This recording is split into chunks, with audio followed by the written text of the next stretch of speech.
It's your man 100 Grand Ross with the Rock Never Stops. Today we got to talk about Marcus Sasser, the Detroit Pistons, of course, naturally, overall NBA landscape, and about how much these teams have figured us out. I've been telling y'all, but also Asar Thompson's absence and the impact of that kind of illuminates things that I was talking about a long time ago. But before I get into all of that, as always, do me the favor, smash the like button for me. Hit subscribe and the bell for notifications. Remember, it's a small thing for you to smash the like button, but it's a big thing for the channel. So go ahead, smash the like button for me. Hit subscribe and the bell for notifications. Today's conversation is really an interesting one. It's a really nuanced one. At first, I was just going to do a short video because I got a lot going on these days. So I was like, I don't know if I got time to do a whole video. But then I kept thinking about it and I was like, damn, it's hard to compress all that I want to say in a little 3 minutes. So if you're here for it, here you go. Did you ever see a movie where somebody was missing their moment and they're like trying to like shake themselves loose, right? To really embrace the moment. And a couple movies that came to mind. One of them was A Christmas Story. I don't know.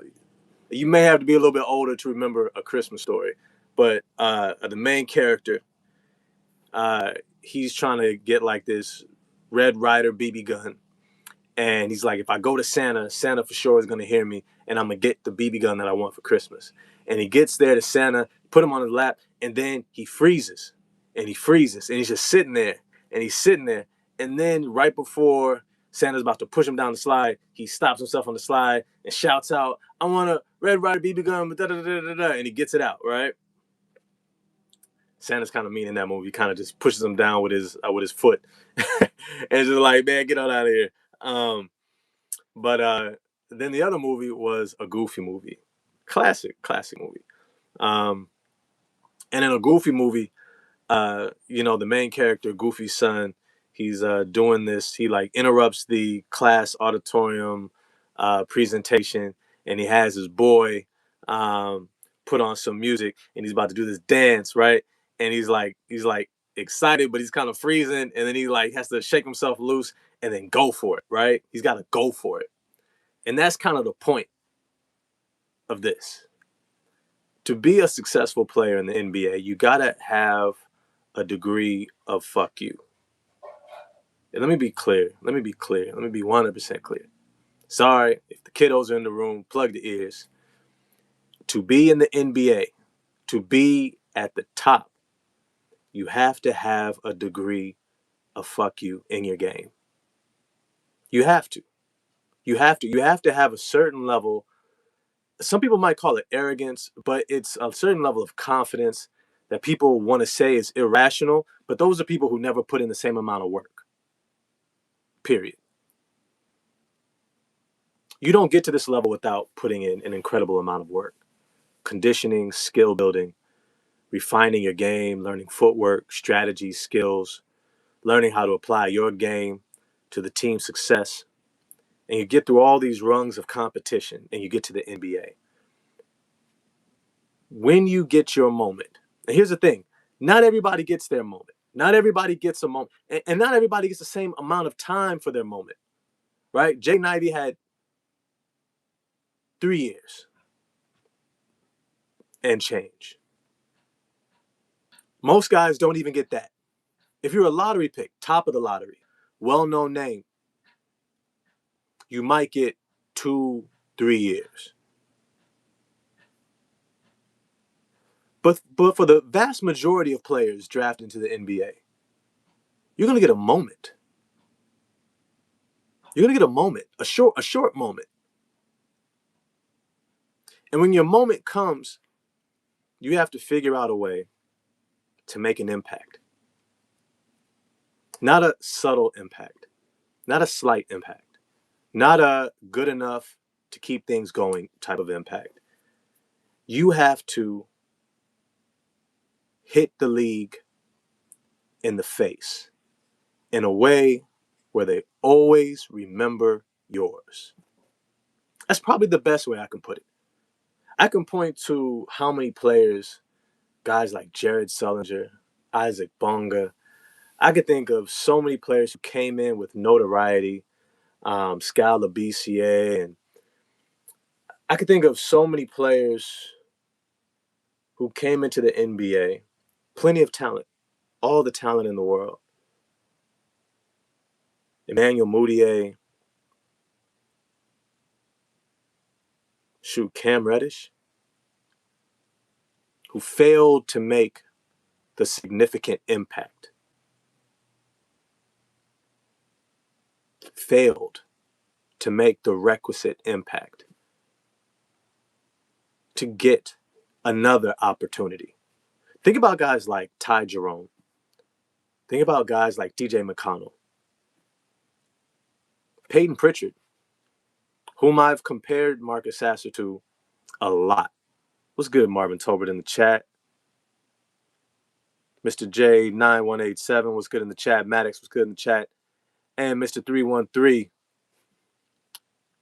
says, rough stretch, Ross. Not worried about the Stones yet, but Sasser isn't looking good. Big facts. Frank Nitty, it's good to see you in the chat. You know, one of the things that I recognize sometimes is that your moment doesn't always come in a fair way. And let me be 100% clear with you. This is not necessarily fair, but it's the closest Marcus Sasser is going to get to fair in terms of a shot to carve out a niche for himself in the NBA as an undersized scoring guard who needs to prove that he's high enough level of scorer to demand playing time and acknowledgement of what he's giving up defensively. And here's the thing, he doesn't necessarily even give up a lot defensively. It's just for those few guards who might be able to post him up. The Lucas, maybe Austin Reeves, Anthony Edwards. These are already elite guards. But there's not too many guards off the bench that are going to be able to post him up. And he's gone from no minutes for long stretches of the season, no minutes, getting in at the spare change. And and I'm going to be honest with you. Ray Floyd, it's good to see you in the chat.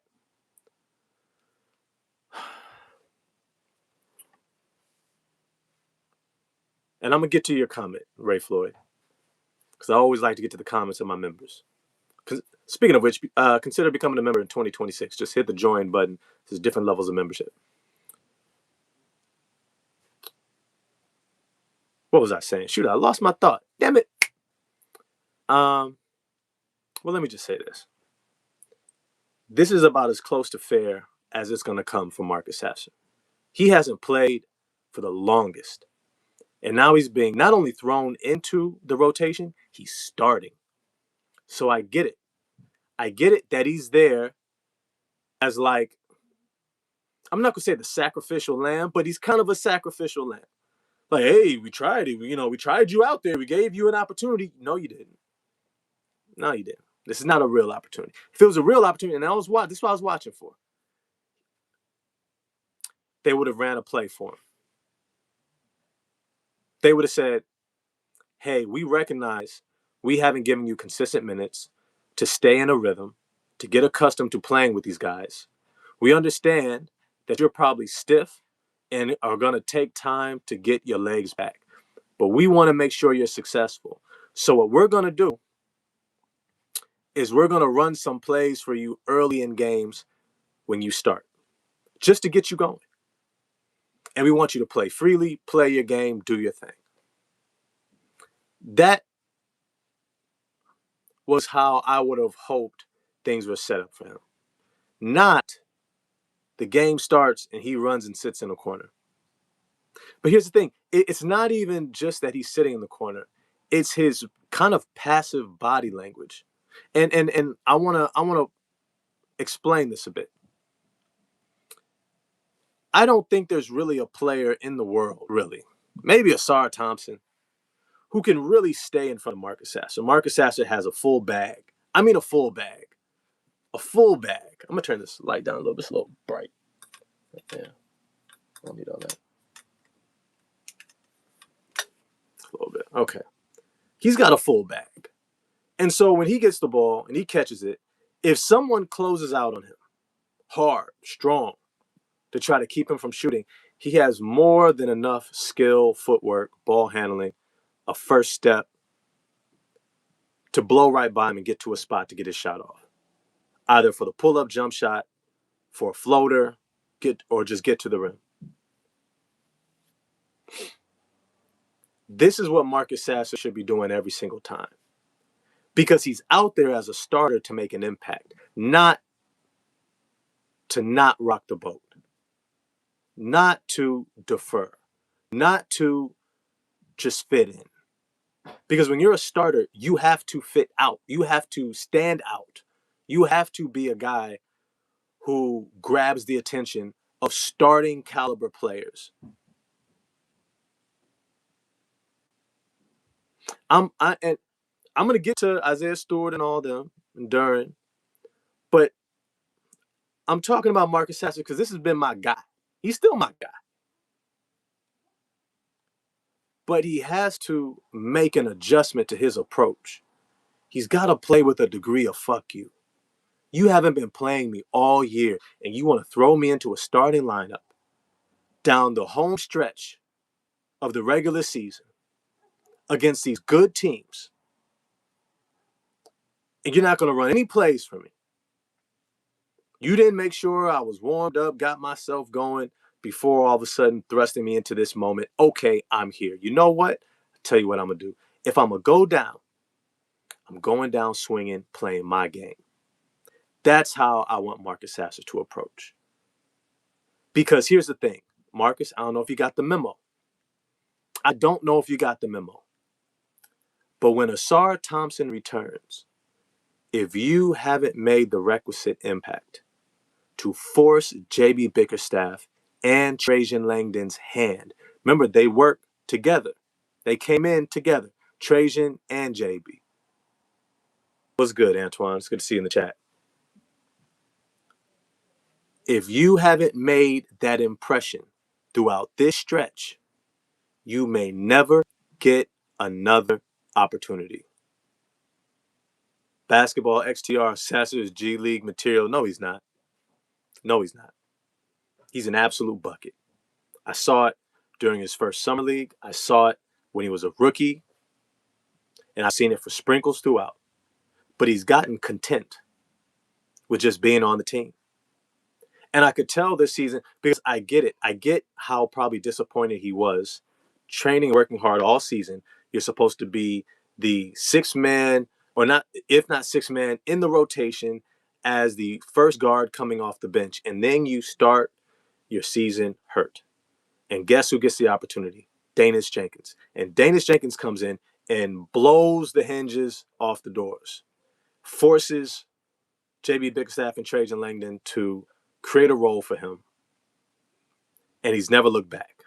I don't fault him for it. It is what it is. We're going to talk about Danis, some adjustments he needs to make too. But it's to say, Marcus Sasser, I get that it wasn't fair. You probably weren't mad at it because it was what it was. But then when you did get into the game, at the end, when it was just, end of the game minutes, what I needed to see was that itch, was that fire. And it's hard to keep that fire going when you're persistently getting looked over and not getting minutes. I get it. It's hard to maintain a love for the game when you're not getting a chance to play and compete. Look, I'm not comparing it to the same thing, but I remember when I played a year of community college ball. Basically, it's like a bunch of D1 guys who never have grades. That's the best way to describe JUCO ball, at least in California, where it's very competitive. That's where DeLon Wright came out of, and a bunch of other guys, right? They actually played right up the way from me at San Francisco City. I was at San Jose City.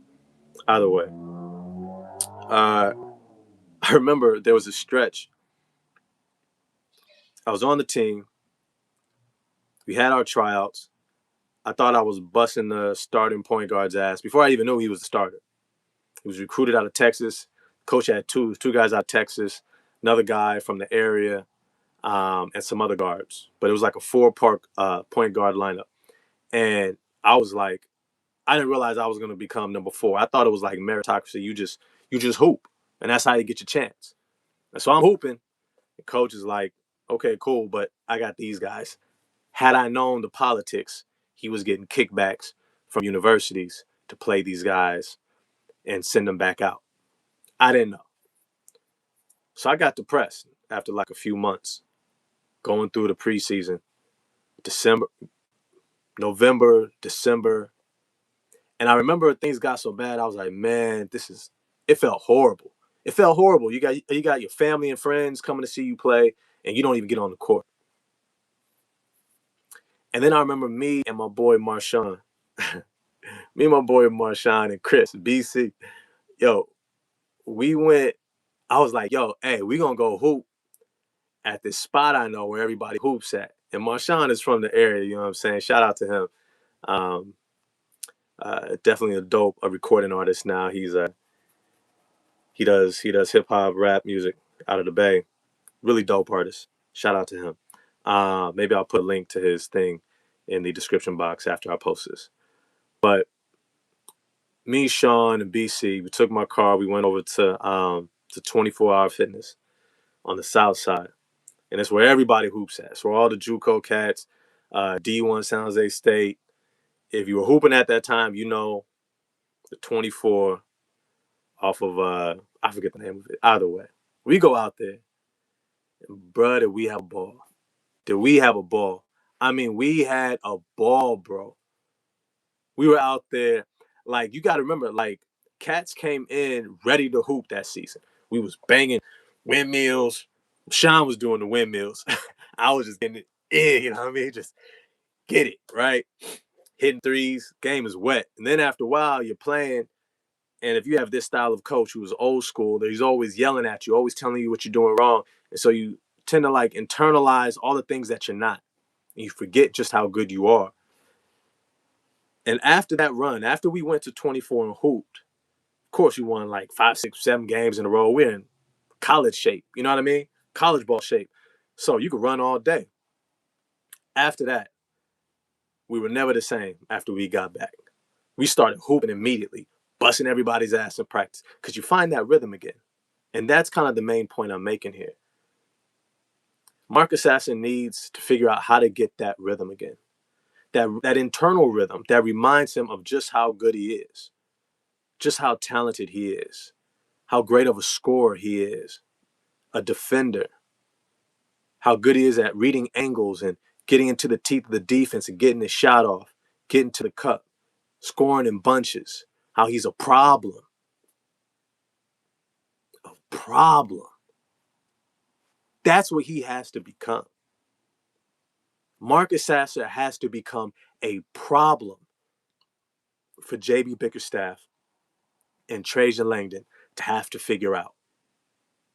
He has to become annoyingly good. Because when Asar Thompson comes back, your time is probably up in terms of being in the rotation. Jason Page said we also don't know his freedom to shoot. I'm going to be honest. That's why I started this video. To be successful in the NBA, you have to have a degree of fuck you. You have to. You have to play. I'm going to be in your system. I'm going to play how you're asking me to play. But I'm itching for my fuck you moment. I'm going to do me. I'm going to ball out. I'm going to show what I got. I'm going to show what I got. Nah, bro. I know you just want me. But the reality is really, if you're being put in the game, they want you to do that. They want you to play your game. They don't want you to just fit in and not rock the boat. Rock the boat for better or for worse. They're hoping for better, but rock it. Marcus Sasser, you got to rock it, bro. You've got to rock it. I'm talking about all the way. Don't let no name G League, Pell Larson, who was that random dude starting for the Miami Heat, close out on you and keep you from getting the bucket, bro. Don't let no name keep you from getting a bucket. Real talk, bro. If it's Wemby, okay, maybe. Stephon Castle, all right, I guess. Nobody should be able to keep you from getting a bucket, Marcus. At least give him and head crossover with the step back, snatch back, jumper. You know what I'm saying? Give it to him, Marcus. Quit playing with him. Out there just catching the ball, swinging it back to Cade. What are you doing, bro? That's not you. That's not you. Go back and watch your film from Houston. Go back and watch what you was doing back there, bro. Go back and see that. Marcus Sasser, you have got to rock the boat. You have got to ball out and give J.B. Bickerstaff and Trajan Langdon a problem to have to deal with. Just like Danis Jenkins did. Gave them a problem to deal with. Real talk, Jason. That's exactly how Ivy looked this season. Uncertain, hesitant, inconsistent, passive. None of those things work in the NBA. You see Peyton Pritchard, TJ McConnell, the reason why they can get away with being an undersized guard is because they play with that fuck you tenacity. Real talk, that's how they play. You see Peyton Pritchard bodying cats, posting them up, giving them, man, who are you again? Looking over his shoulder. What? Going straight to work. Going straight to work. I'm not hesitating. Marcus Sasser, if you're going to get back your love for the game, you've got to play freely. And you've got to play with some level of a chip on your shoulder that causes you to kick in. The team needs it. The team needs it. And I don't know if the next game against Brooklyn, they're going to go some other direction. I don't know if Asar Thompson, I don't even, let me get the update. Because from my understanding, it was like at least a week or two before Asar Thompson was going to be evaluated again. Let me pull up how long he's supposed to be out. Asar Thompson injury a day ago. Asar Thompson out. Let me see. Likely to miss time, but day to day. Yeah, bro. Yeah, bro. I'm going to be honest, Marcus. You don't know when the day or the hour will come. About a week, Frank Nitti says. 1 to 2 weeks. That's it, Marcus. That's all you got, Marcus. You better start putting that ball up. You better start ripping some cats. I see the defensive hustle. I see it. I see you fighting them. But offensively, you got to give it to them, bro. Not just shoot threes either. One of the things, and I'll give you some frameworks of what he can do. Attack your defender. Get into the paint. And either get right into your floater, a layup, or make a read and dump it off. Draw a defender. Beat your man, draw a defender, and make the read. Either you come all the way and I pass it behind you, or you only come partial and it's a floater. It's a lay. Kick out to the corner. Kick out to Cade Cunningham. If Cade is bringing the ball up every single time and he swings that rock to you, you better do something. Don't just catch the ball. And I'm not saying you have to shoot it. I'm saying you have to do something. Your man closes out, attack him. Draw another defender, kick it out. Or just get to the cup because, bruh, I've seen you get to the cup countless times. I know you can get there, bro. I know your talent. I've watched your game.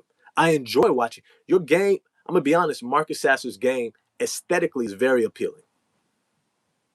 The tightness of his handle, the moves, the shot, all of it aesthetically is very appealing as a basketball player. He looks like he's an absolute bucket, and he always has been. But you have to play with that level of fervor and determination to prove that, to show that, and to enjoy doing that. Enjoying the process. Fucking them up. You know what I mean? Like go get them, bro. Because you don't know how many opportunities you're going to get in the NBA. You don't. Peyton Pritchard had a little bit longer leash because he was drafted under the same regime in Boston under what's his name, Stevenson, right? Brian Stevenson. Under him, Danny Ainge. He was in that regime, right? So he's going to get more leeway. He's going to get more. But this is a different regime, bro. Than you're being drafted. Than you were drafted in. This is Trajan Langdon's regime now with JB Bickerstaff. He doesn't have a real alliance and connection to your success. He just drafted Chaz Lanier. Bro, that's your replacement, bro. In case you didn't know, Marcus, that's your replacement, Chaz Lanier. If you can't do something that makes you a problem that they have to figure out for better or for worse, and I mean for better or for worse, maybe you go on a run and you're killing it, and they're just like, look, we're not going to be able to afford this guy next year. But other teams are now interested. And now you get a second opportunity on a new team. Hell yeah. Hell yeah. Right? You're carving out space. But you got to carve, bro. You got to cut. You've got to become a problem in this league. You have to. Now, there's other guys. Danis Jenkins. I'm not sure of the longevity of your contract. I heard it was 2 years. I don't know if both years are guaranteed, this year and next. I don't know. Likely, if you have a good enough agent, maybe you got 2 guaranteed years. But just because you got a guaranteed year doesn't mean that your position is secure. Here's the thing, Danis. What makes you great on this team is not necessarily your ability to score, but your ability to stir the pot. And when I say stir the pot, I mean, one, defensively, creating havoc and creating turnovers, getting into passing lanes, blocking shots, deflecting passes, creating turnovers, getting out of transition. Then setting the table, getting your teammates involved. Then knocking down threes. And then attack the seams, penetrate and kick. Penetrate and finish. The Detroit Pistons don't need Danis Jenkins to be this high-level scorer. We need him to stir the offensive pot. We need him to stir the defensive pot, create turnovers, create opportunities, create havoc out there. And yes, as they just said in the chat, Frank Nitty said DJ will find it back. I think he will too. Maybe it's hit a bit of a rookie wall. Teams kind of, all right, now they're scheming for him. That's just the reality of playing on a top team. Teams are scheming for you. The reality is, Asar Thompson is a major part of what this team does. Not a small part, a major part. And,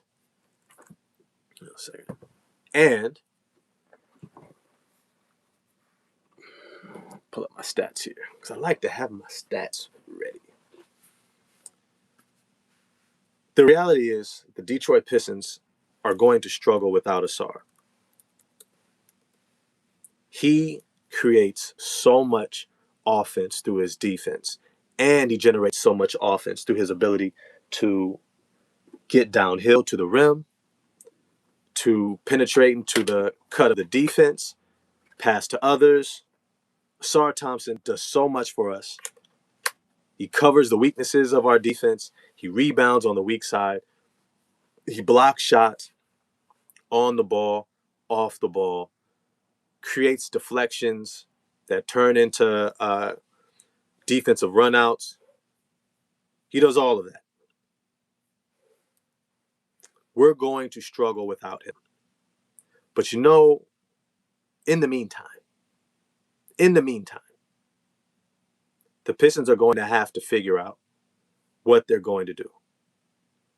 It doesn't mean that any one player is going to be able to make up for the loss of Asar Thompson. Jason Page is asking, why do you think Ron Holland didn't start?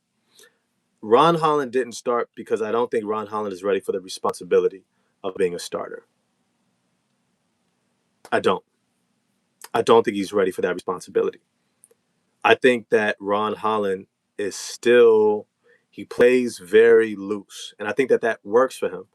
Getting more playing time coming off the bench is one thing.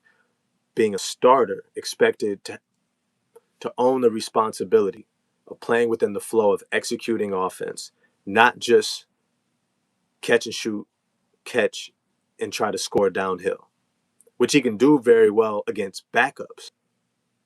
But as a starter, is a different responsibility. Now you actually have to guard a starting level player.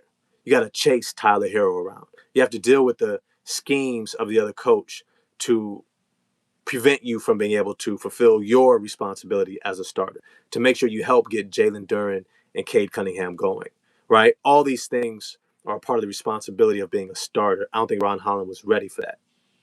I still don't think he's ready for that. He isn't necessarily showing the maturity in his game to see that nuance. And if I'm honest with you, I probably would have, you know what? I'll leave that alone. I think Marcus Sasser starting right now for the Detroit Pistons is as good as it's going to get in terms of an opportunity, a real opportunity for him to succeed in the NBA. This is it. This is it. Against Brooklyn tomorrow, nobody on the Nets better look like they can do anything with you. There's not a single guard on that roster that I could look at to say, oh, they should be able to contain you. They should be able to prevent you from getting absolutely anywhere and everywhere you want to go. At the bare minimum, you should be a constant threat to collapse the defense, a constant threat to get into the paint. As my man James Barlow puts it on Draft Junkies, he says, when a guard can get 2 feet in the paint, he calls them paint touches. When he can get 2 feet into the paint, that is a definable skill that is a benefit to any offense. Because if a guard is getting 2 feet into the paint, that means you are collapsing the defense. You're forcing the defense to have to move away from their man. Each and every individual defender who is playing off of the ball has to adjust to now somebody getting into the paint. Because if they don't, that's a gimme shot. It's a high percentage, high efficiency shot. So even if you miss that shot, still a quality shot, because that's the type of shots you want to be able to generate within an offense. Marcus Sasser, you have the ability to get downhill and get into the paint at will. At will.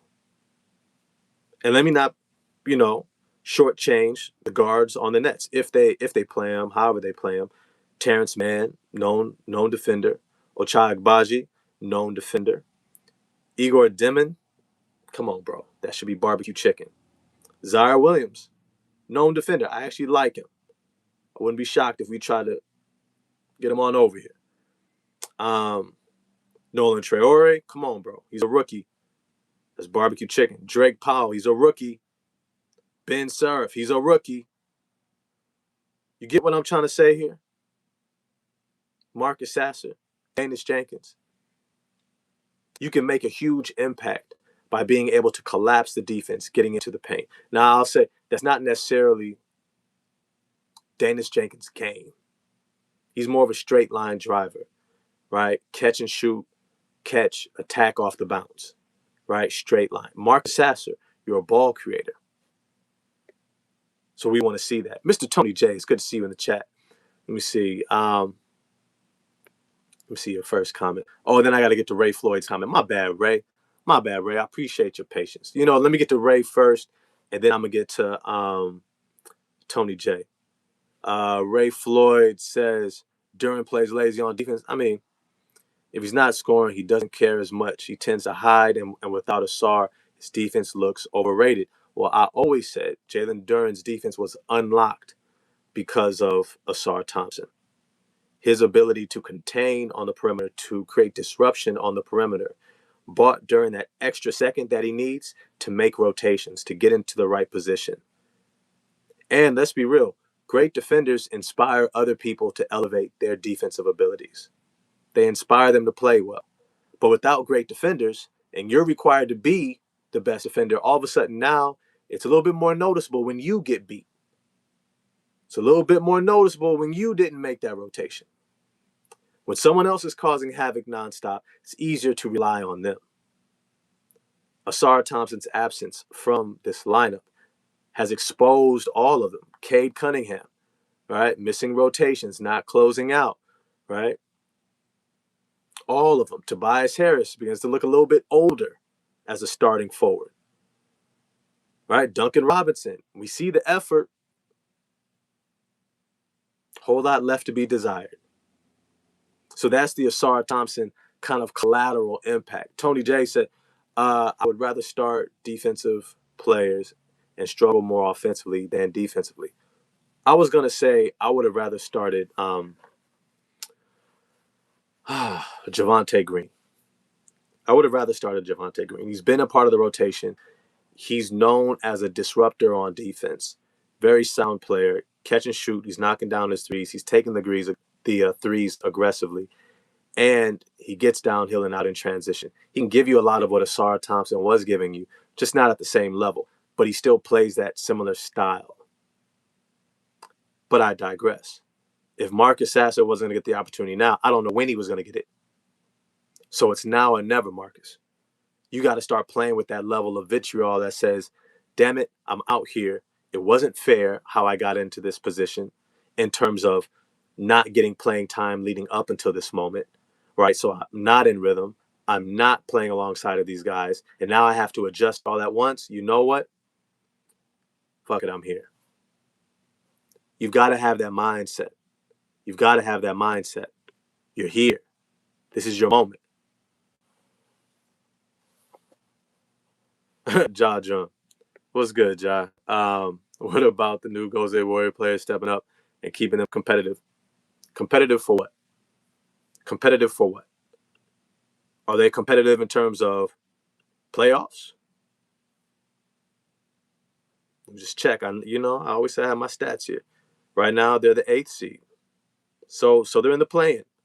32-31. I mean, it's kind of bottom feeder down there. Let's be real. Once you get to the play-in tournament level, some of those teams are still contemplating if we're tanking and trying to get a lottery position or if we're going to make a run to get into the playoffs. The Warriors get in, sure. I don't see them doing anything in the play-in. I don't even see them getting out of the play-in at all.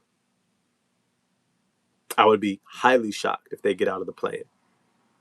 Highly shocked.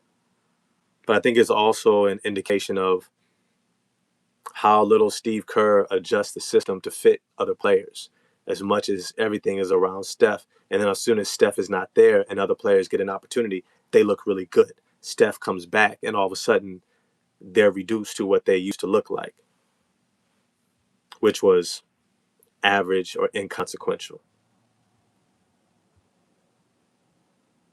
Mr. Tony J, great point.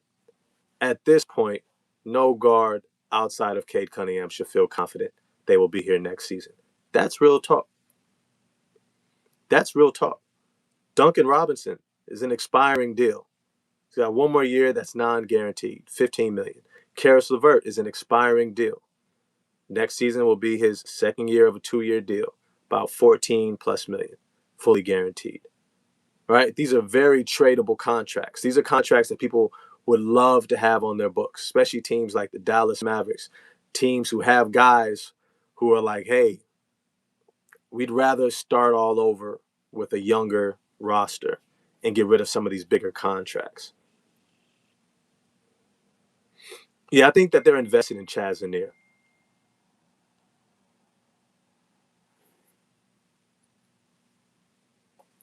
You know, Chazanier,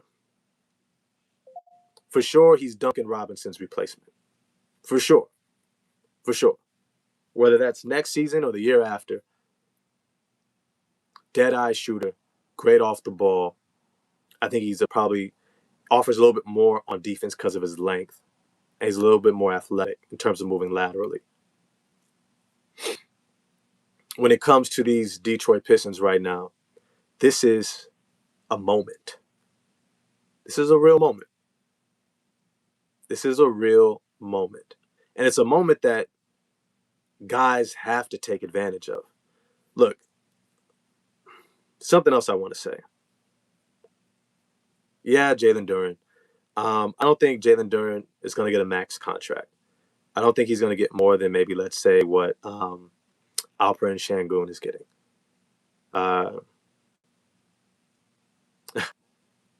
Steven's Machine Room says start Paul Reed and shift Tobias to the 3. They won't do that. Not this far into the season. That's not happening. They're not changing that starting lineup at all. Not this far into the season. But I'll say this.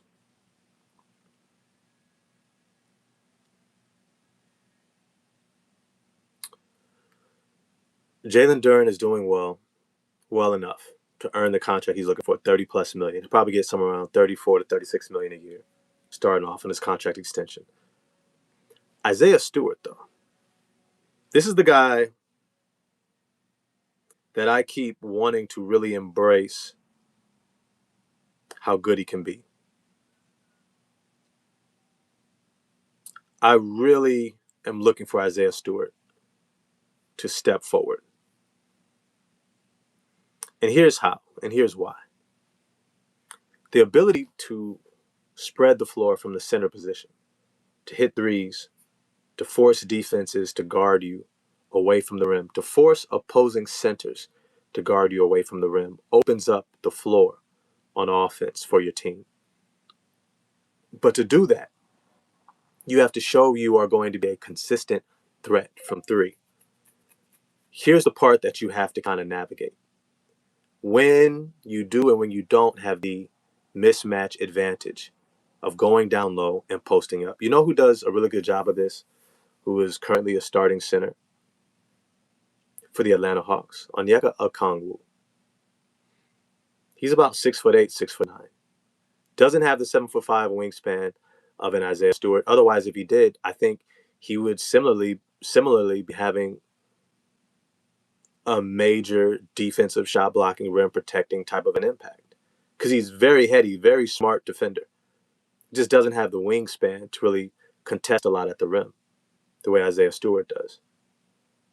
But his volume of 3-pointers that he shoots from game to game, I want to pull it up here. Because I like to have my stats.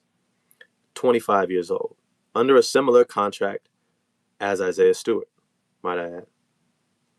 He's shooting 38.8% from the 3-point line. But what I want to look at here is his volume from 3. Shooting 38% from the 3-point line. He's taking 5 threes a game as a starter. 5 threes a game. Here's the thing. That's what Isaiah Stewart needs to start moving into. That's not where all his shots are coming from. Shooting 12 shots a game, 5 of them are from 3. The other 7 are right there at the rim. Those shots from 3 force the opposing center to come out to the perimeter. And the ones who are swift enough, quick enough, athletic enough to get out there, many times are too light, too thin, too skinny to keep him from being able to score on the interior. Isaiah Stewart, you have to figure that out.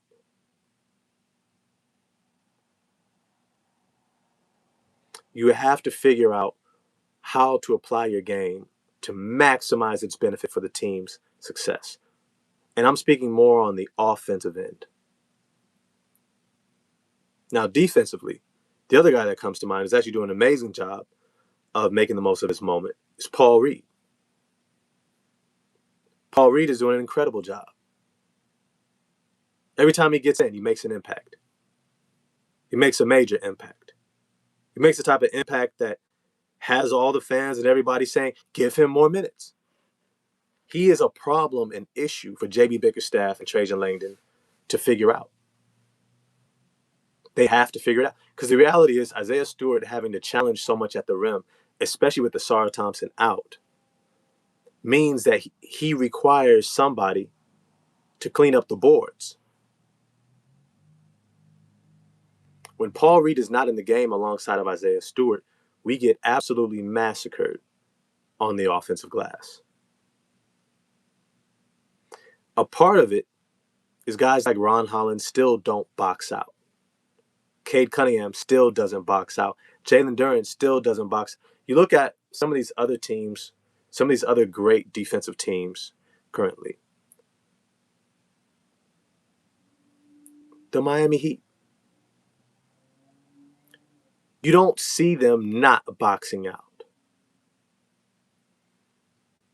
If they give up one offensive rebound, it's almost like an alert goes through their system, goes through their roster. Oh, shit. You better hope that wasn't your man. You better never let that happen again. Not without you fighting tooth and nail.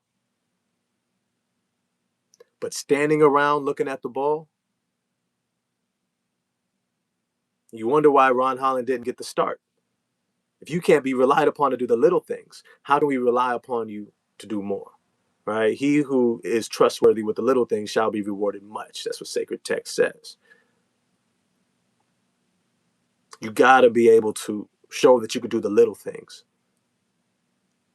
But a part of it is also roster construction in terms of playing time and rotations. You said Pistons need Norman Powell in the offseason. Let me see. Norman Powell, he is an unrestricted free agent. I would not be mad at that. He's been playing really good for a few years now. This is not an aberration. But I would also be okay with guys like Quentin Grimes, who's younger, very smart player, tough, physical, knocks down threes at volume, could look great on this team. And higher IQ guy also. He's going to make smart plays out there, which I think is what Trajan Langdon may be trying to shift us into in terms of getting guys like Kevin Huerter. Yep, Mr. Tony J. Quentin Grimes is younger, two-way player. Facts. So if we can get Quentin Grimes for what, $18 million a year? That's more than enough to take him away from Philly. 15 might be enough. Shoot, 12 to 15 might. You probably need more than 12. Probably need more than 12. But this is the reality for the Detroit Pistons right now. We are missing our best defender by far.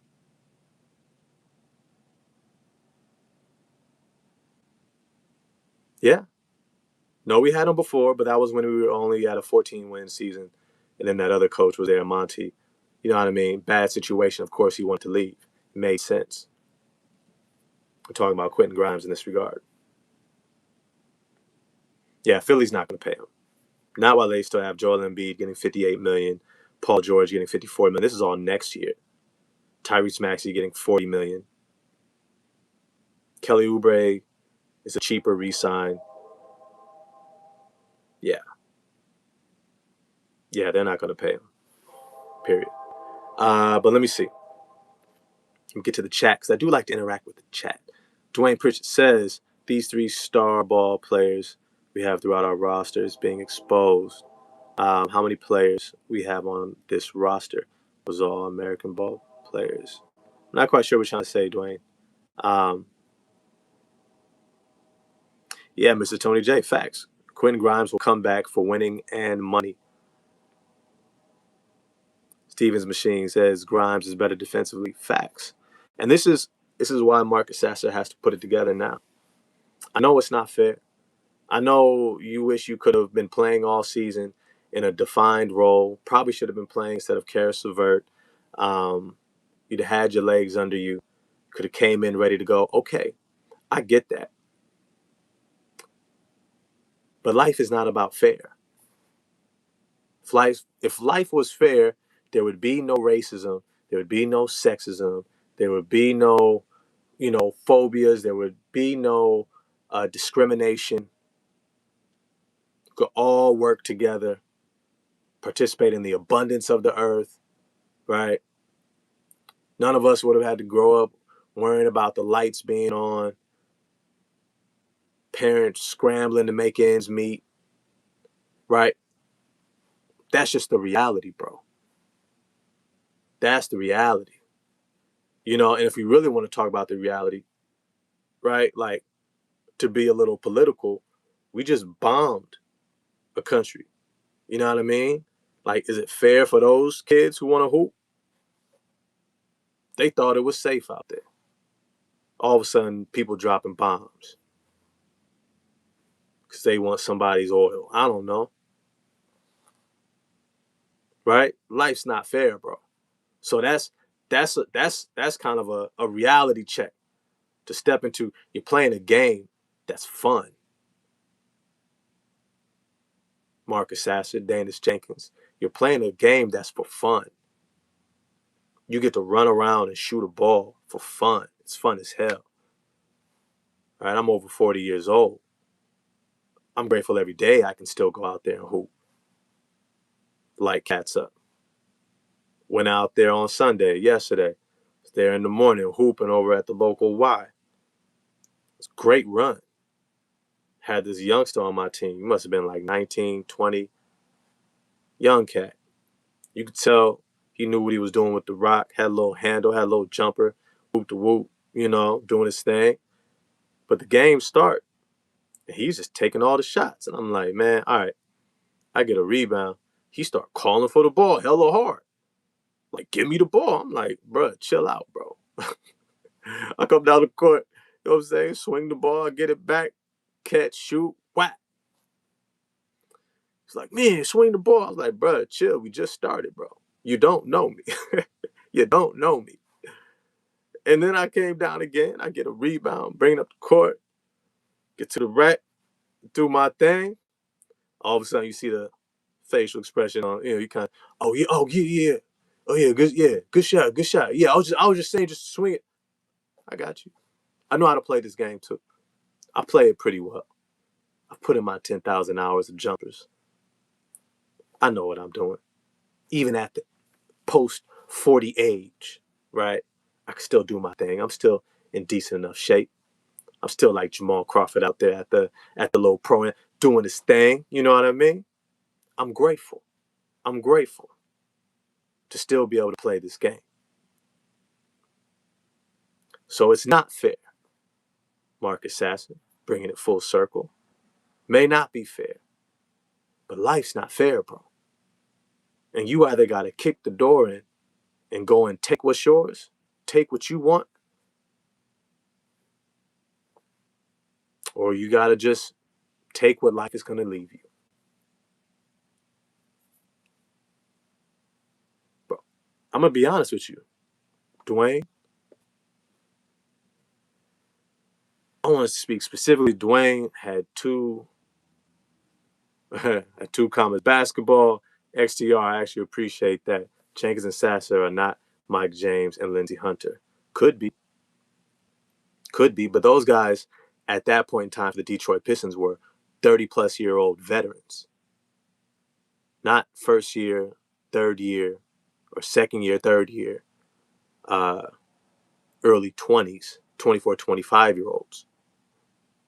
So peep the difference there too. They had already carved out a place in the league. Like, real talk.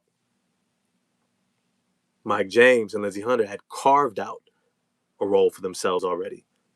Marcus Sasser and Danius Jenkins are attempting to do that. But let me get to Dwayne Pritchard. He said, please quit making excuses for these ball players. Coaches play guys and they think they can win with is no favoritism. Go out there and put up 20 points and nothing will be said. I got you. I got you on that. I ain't even going to, I'm not making excuses. I'm saying I understand. It may not be the easiest circumstance to step into, but it's the one that you're getting. Most cats never even got to the league, never got to D1, never got to JUCO. There was a stat, uh, if you played high school basketball, you're already 1 out of 1,000 kids all around you. You're actually on the team. Now, I guess AAU makes it a little bit different. But then if you get to college, any level of college ball, now you're 1 out of 10,000. Those are the numbers. You get to D1, bro, you already won. Close, it's like 100,000, 200,000, something like that, to play at the Division I basketball level. You go professional, you're already 1 in a million. Those are the numbers. Those are the numbers. You see. And he says, Marcus Sasser can barely get a jump shot off. What am I talking about? Marcus Sasser has more than enough ability, talent, skill, ball handling, footwork, feel for the game, body control, what we call a bag, a number of moves that he's perfected to be able to do against just about anybody, to get just about anywhere he wants. No one can prevent Marcus Sasser from getting his shot off, except Marcus Sasser. Or somebody not giving him the ball. We see Mr. Tony J. Let him get to Mega Hustlers first. Says, it's a shame Chaz Zanir is a rookie because he can shoot the skin off the ball. Real talk. He can. He also has more runway. He has more time. Let me see. Lindsey Hunter was a generational point of attack defender. Yeah, I think Danius Jenkins can get real close. I've seen him at the point of attack. He's nice at the point of attack, bro. He's nice. Gets low, moves his feet, great anticipation, great length, positional size at 6'4". Yeah. Let me see. Steven's Machine Room says, I think Jenkins can get back to the same level as early in the season. Just needs to not focus on solo offense. Real talk. I think if he can get out of trying to be this solo shot creator and focus more on just swinging the ball, getting us into our offense, get right into the pick and roll with Isaiah Stewart, right? Pick and roll, pick and pop, which is also something else. Isaiah Stewart, why don't you pick and pop more? Like, damn, like you got a great jump shot and you don't ever pick and pop. I think he's shooting it, what? Let me get to Isaiah Stewart, 24 years old, 15 million for the next 3 years. Let me see. Shooting at 34.5% from three, taking 2.2 threes per game. He's got to get that back up to around 4. He's got to get that. He did shoot it. He did in 2022-23 season. He shot about 4 attempts a game, 3.8 and 23-24. He's got to get those attempts back up. He should be picking and popping constantly. Constantly. And he shot it at 38% when he was taking 3.8 a game. Because if he's shooting threes at that clip, it changes how your offense runs. And here's the thing, Isaiah, man, if you make one, shoot another one. Like that has to be your mindset, bro. From three.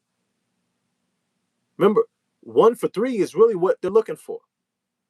2 for 5. 3 for 7. Maybe 8. 4 for 9, 10, 11. That's how they look at the 3-point shooting volume. It's okay to be 0 for 1, 0 for 2. Just give me 1 for 3. 2 for 5, maybe 6. 3 for 6, 7, 8.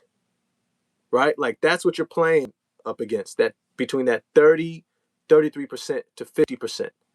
If you're staying in there, you should still be shooting threes aggressively. Aggressively. But let me get back to the chat before I get out of here.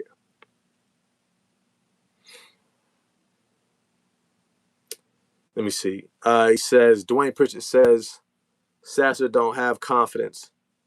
You talking what you want to see. If he had confidence like that, he would do it. Real talk. Dwayne Pritchett, I mean, you're right. He's not playing confidently. He's not playing on that edge. I'm hoping that he gets to it. It's kind of the point of the video. Jason Page says, man, you ain't been watching the game. LeVert should not be playing unless it's favoritism, how poorly he's been playing. I mean, we've been saying that. But keep in mind, one of the first moves by Trajan Langdon was to give a guaranteed 2-year, $14 million a year, almost $15 million a year contract to this veteran. He's invested in Karis LeVert working out. And I wouldn't be shocked if JB Bickerstaff wasn't also included in bringing in Karis LeVert. So you have an investment. You have an investment.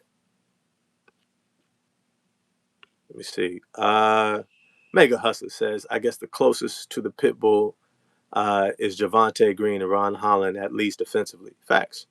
Mr. Tony J, life was not fair to Stanley Johnson, Sekou Doumbouya. Oh, speak it, Jaden Ivey. So many what ifs. It was not fair to Brandon Jennings, who was becoming a superstar before, he tore his Achilles. Yep.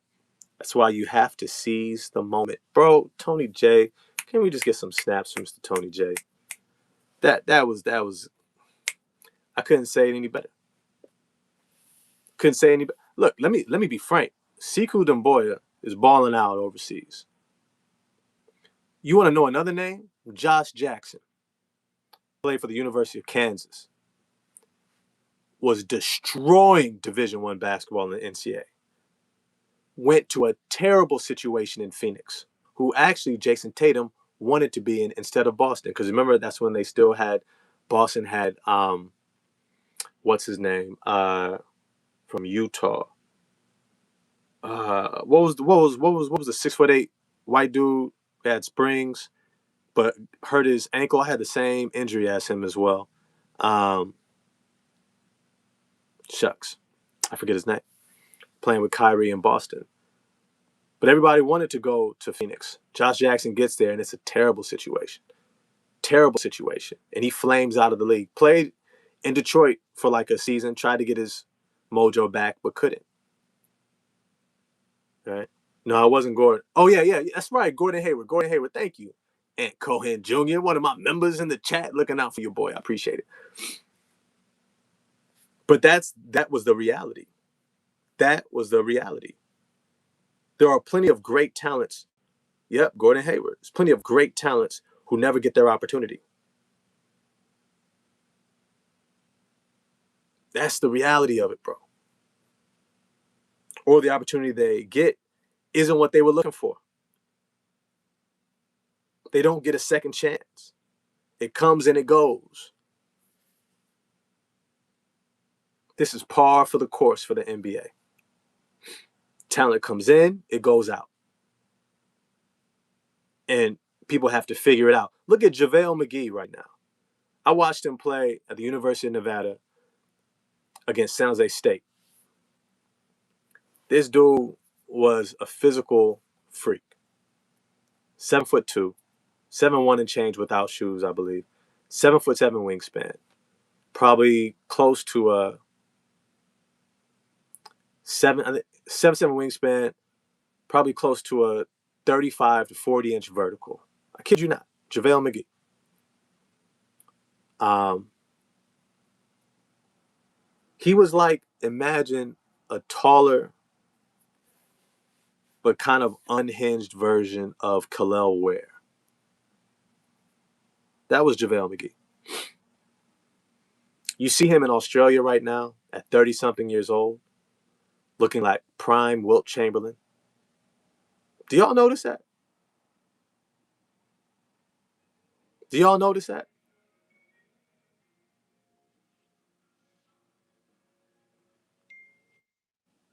So look, the reality is, the reality is, you get the opportunity that comes to you. Marcus Sasser, Danis Jenkins, y'all have got to figure this out. I'm rooting for you. I'm rooting for you. You put in the hard work. Play your game. Not what you think somebody else wants you to be. Not trying to prove something. Play your game.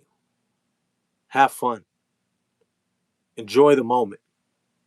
It's not guaranteed to come again. It's a privilege and an opportunity. But you get this opportunity to play in the NBA, to play professional basketball. With the world in turmoil, right? People in Sudan, the Congo, war torn, all over. Venezuela, Cuba. We forget. Not everybody gets this opportunity, bro. Y'all got to hoop. As Piston fans, we're banking on it. We're waiting. Hopefully you step into it. Like I like to leave y'all with some every single time when I get a chance to go on, because I really do appreciate just the opportunity to just shoot the breeze, talk basketball, talk hoop with y'all. Really is cathartic for me. I do this for the love of it, 100%. So if you haven't already, smash the like button for me. Remember, it's a small thing for you, but a big thing for the channel. Really do appreciate all the love and support. Consider becoming a member in 2026. Um, you know, there is a sentiment that life isn't fair. And that's a reality. Life doesn't need to be perfectly fair, but there is something to life that we should stand on, that everyone should have the right to, which is freedoms, to be human, to be safe. Um, and I hope that in this season, as the world goes through its changes, that each of you stands for something. Stands for something. Let your beliefs be critiqued. Let people poke a hole in it so you can hold yourself accountable to what you believe. That's all I ain't going to tell you what to believe. I'm going to tell you, be humble enough and have enough integrity that if somebody points something out, you listen and you make the adjustment, or you learn and have that much more awareness, because the world is turning, things are happening nonstop, and there's no more room for the passive observer. That's what Martin Luther King said. He said the greatest threat to humanity, to change, to the ending of oppression is not the bigot. It's not the person who's mean to people, yelling racial epithets and all that stuff. He said the greatest threat to justice, to change, is the passive observer who just sits back and acts like everything is fine, or ignores it, turns a blind eye, puts their head in the sand, decides, I'm just going to stay focused on me. Because in reality, the thing that Martin Luther King understood and other great leaders understood, if you allow injustice to happen to everyone else, when it happens to you, there'll be nobody else left to care about you. And so hopefully in this season,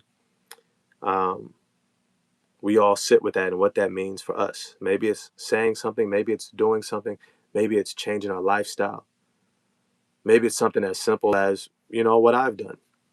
I don't buy electronics. I just don't. I keep the ones I've had working for as long as possible, because I don't want to support that children are being forced to mine for cobalt in the Congo. I can imagine if that was my child. How much would I understand another parent across the world saying, well, I needed the updated phone. Okay, so you getting these updated phones is the reason why there's still a demand that has my child kidnapped and forced to work. I couldn't do that. It's internal integrity. What it is for you, that's for you. But I'm hoping in this day and age you hold yourself to some integrity to be the change that you're hoping to see, and you don't allow yourself to become a passive observer. With that, I'm gonna get out of here. Shout out to the Pistons. We got the Brooklyn Nets next. Some vengeance there after dropping that other one a couple nights ago. Let's see what they do. All right, y'all have an amazing day. Oh, remember, love someone deeply, laugh hard as hell, live your life to the fullest, because it's the only one you got. Everyone else's is already taken. Peace.